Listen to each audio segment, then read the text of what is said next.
आपके लिए बड़ी खबर। आप एटीएम गए, पैसे निकालने की कोशिश की, लेकिन ट्रांजैक्शन फेल हो गया।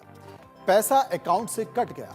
किसी को पैसे भेज रहे थे, ट्रांजैक्शन फिर से फेल हो गया और पैसे कट गए। अक्सर ऐसा होता है और यही वजह है कि आरबीआई ने इसके लिए कड़े नियम बनाए। किसी का कोई भी मनी ट्रांजैक्शन फेल होता है तो एक लिमिटेड टाइम पीरियड में बैंक रिफंड देता है, लेकिन अगर ऐसा नहीं होता है तो बैंक को जुर्माना देना होगा। जी हां, फेल्ड ट्रांजैक्शन पर अकाउंट से पैसे कटने पर बैंक को रिफंड करना होता है। अगर बैंक ऐसा नहीं करेगा तो रोज 100 रुपए के हिसाब से उसको पेनल्टी देनी होगी। आपको बता दें कि आरबीआई ने 2019 में एक सर्कुलर जारी किया, जिसमें टीएटी यानी कि टर्न अराउंड टाइम को बराबर करने और ग्राहकों को मुआवजा देने पर निर्देश जारी किए गए। आरबीआई के मुताबिक अगर बैंक कोई ट्रांजैक्शन फेल होने की स्थिति में एक टाइम लिमिट के अंदर डेबिट हुआ पैसा वापस रिवर्स नहीं होता तो उस पर बैंक को जुर्माना देना होगा। बैंक जितने दिनों की देरी करेगा उस पर रोज 100 रुपए के हिसाब से उसको जुर्माना भरना पड़ेगा। अब तक बैंक जुर्माना लगाता है, लेकिन अब बैंक के ऊपर भी जुर्माना मिलेगा। आपको बताते हैं कि बैंक कब पेनल्टी देता है।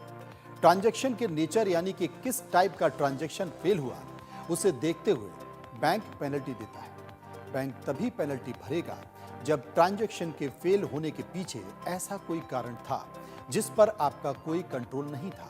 अगर आपको अपने ट्रांजैक्शन के रिवर्सल का टाइम पता हो तो आप बैंक को कांटेक्ट करके पेनल्टी मंगा सकते हैं। अगर आपने एटीएम में ट्रांजैक्शन किया और आपके अमाउंट में पैसे कट गए हैं, जैसा कि आपको ग्राफिक्स में दिखाई दे रहा है, आपके पैसे कट गए लेकिन कैश नहीं निकला है, तो बैंक को ट्रांजैक्शन के दिन से लेकर अगले 5 दिनों के भीतर इसे रिवर्स करना होगा। ऐसा नहीं करने पर आपको हर दिन 100 रुपए की पेनल्टी के तौर पर रकम देनी होगी।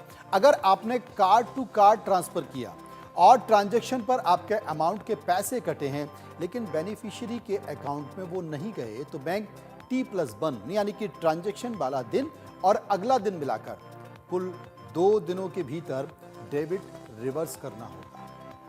और अगर नहीं हुआ तो 100 रुपए की पेनल्टी बैंक को देनी होगी। ये POS card transaction IMPS UPI में आपके खातों से पैसा कट गया लेकिन दूसरे अकाउंट में क्रेडिट नहीं हुआ, तो इसके लिए आरबीआई ने T+1 दिन का एक समय बैंक को दिया है। इस दौरान पैसा अगर ट्रांसफर होने की सूरत में बैंक पर दूसरे दिन से 100 रुपए की पेनल्टी लगना तय है।